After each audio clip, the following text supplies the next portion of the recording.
Dr. Bradshaw here with Chirocynergy, talking about stabilizing the hips and pelvis by strengthening the hip muscles.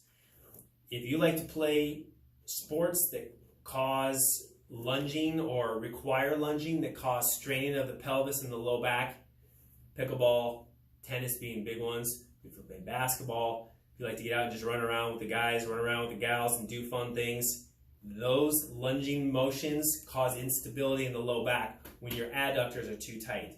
These muscles run from the inside of the knee, along the inside of the thigh to the groin, deep in here. Those muscles help stabilize the pelvis when you lunge. We're going to strengthen those.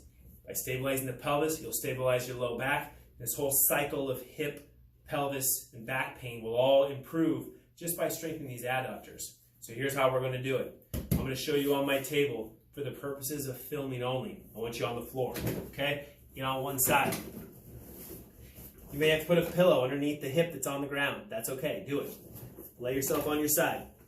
You're going to bring the leg that's up high, so in this case my left leg, bring that left foot forward so it's resting flat like this, okay? Flat on the floor.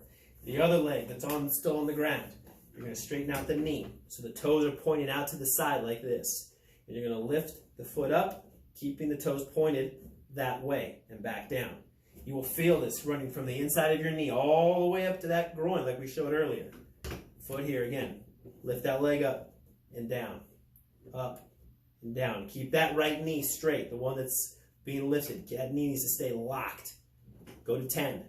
You'll feel this pretty quick. A lot of us are very weak in these muscles for whatever reason. I think it's just the fact that we sit too much as a society. We don't have to actually do a lot with those muscles. But if you get these stronger, it'll help. Flip over, other side. You're going to straighten that top hip. Oh, sorry, bend this top hip, excuse me. Foot on the ground. Bottom leg straight. Knee locked. Foot turned this way. You're going to lift it up, down. Up, and down.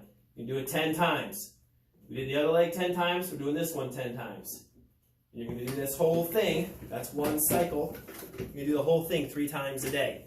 So morning, midday, and the evening. Make those inner groin muscles work for you. It'll stabilize the pelvis, and your back will thank you later. Have fun.